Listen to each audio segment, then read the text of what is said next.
It's 6 o'clock. The final results for elections 2021 are coming in. We'll bring you up-to-the-minute news on the winners and the losers. You're watching eNCA. I'm Tswhane Ramkisoon, live in Johannesburg. And my name is Sally Burdett. I'm coming to you live this evening from the National Results Operations Centre here in Tswhane, where things certainly are heating up with over 80% of the vote done, dusted and collated. Let's get your top stories. The ANC has heard the message loud and clear. We are more determined than ever to do and be better. The ANC admits service delivery failures has cost them heavily at the polls.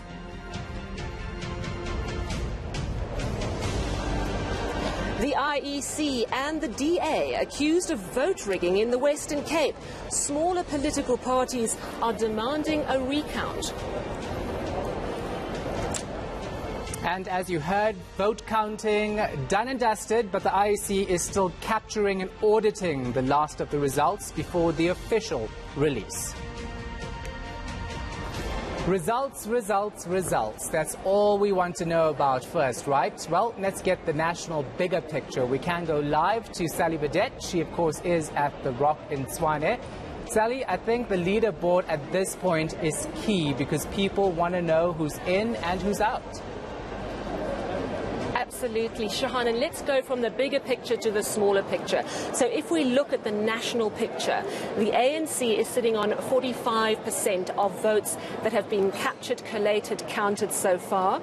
The Democratic Alliance is sitting on 21% of that national picture, and the EFF on 10%. So that's where we are. Of course, we're really getting to the business end of what's happening in our metros, because the metros are always taking their time because there are so many people in the metros. But it has been a fascinating day because there's lots of coalition talks. And certainly, if we look at Johannesburg, currently Johannesburg, with 53% of the votes finalised, is sitting neck on neck, ANC, DA, 30% each, and the EFF on 11%. But let's discuss the big news of the day and all the developments around the local government elections. And I'm joined in studio by MNGUNI, political analyst. Thank you very much for joining us. It's a pleasure. And of course, my colleague, Dr. Tswhane. And you know, it's dinner time, isn't it? Yeah. What do you think's on the menu? Maybe humble pie. Humble pie. Is it edible? Hard to swallow, perhaps. It's been an interesting day because we've actually had three key political parties talking about, in the different ways, about coalitions. We've had Action SA earlier this morning pretty much saying we're open for business with everyone except the ANC.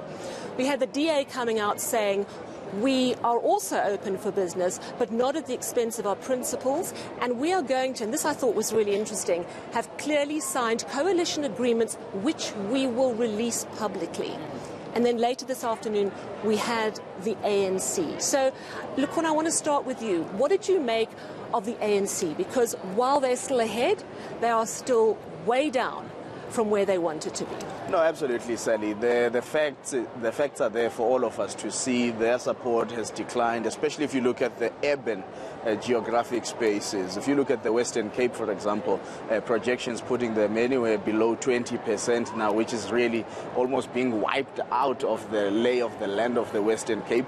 If you look here in Gauteng, even in a municipality like Ekurhuleni, where we all thought, it was the most stable coalition arrangement out of all the ones that we saw in the metros, but they are also projected to lose some support. Of course, there are issues there, Sally. People having serious service delivery issues, house property valuations, rate, billing issues, and so on. People being unhappy with the situation of Campton Park, for example, that seems not to be improving.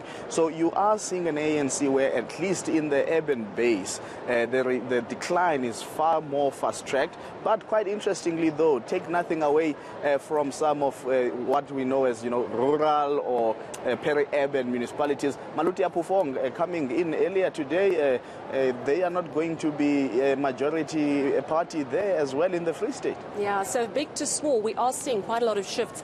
And if we actually look, JJ, at the hung councils, and we haven't finished, we've got 81% of the votes finalised. Yeah. We have so far got 50 hung councils. 50 councils are going to have to sit and work out how they're going to work with each other. 98 councils are already it's clear who's in control. So we're looking at, half of them. Yeah. My maths is terrible. And then, of course, there's other councils that are not finished.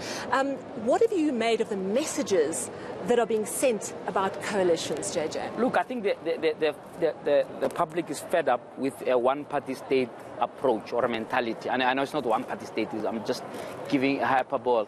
This makes for good TV.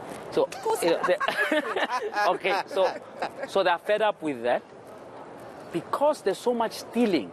There is a mentality that says coalition may just stem the stealing. I fancy a DA-ANC coalition in Johannesburg, for example, and I want to watch how the ANC or even the DA itself, because remember, DA is not angels, how they are going to steal in the face of watching each other that way. So in a sense, with all the gloom about low voter turnout and so on, I think that the fact that you're going to have 50 councils that must be in the hands of a joint-up government, I think for me is the only silver lining coming out of this terrible voter turnout. This voter turnout is terrible for a democratic project, but it's also a message that is not new, by the way. I mean, Paul Mashatila came to say, they are listening. The message was the same. In 2016, they got 50% of housing. And some of them were making a joke to say it's a win nevertheless. It's like if Pirates and Chiefs are playing in a derby. But you've got to look at the declining trend and ask yourself some tough questions. But if it's 1-0, it's a win. So and I mean, we kind of expected it. We've looked at a hung council in the three metros of Gauteng. Talk to me about what's happening in eThekwini. I mean, when you said to me, that's heading for a coalition as well, I was like, what? It's a big story. No. How? Why? I asked the Deputy Secretary General of the ANC earlier. I mean, she couldn't really believe what I was saying. I could see an expression of shock. But that's the projection, Sally, that we are looking at. eThekwini currently having been collated at 40% of the voting districts available. The ANC punching at about 43% at the moment in that metro. That would be a huge story to tell in many ways. Could it change drastically? We've only got 38% of the vote collated so far there.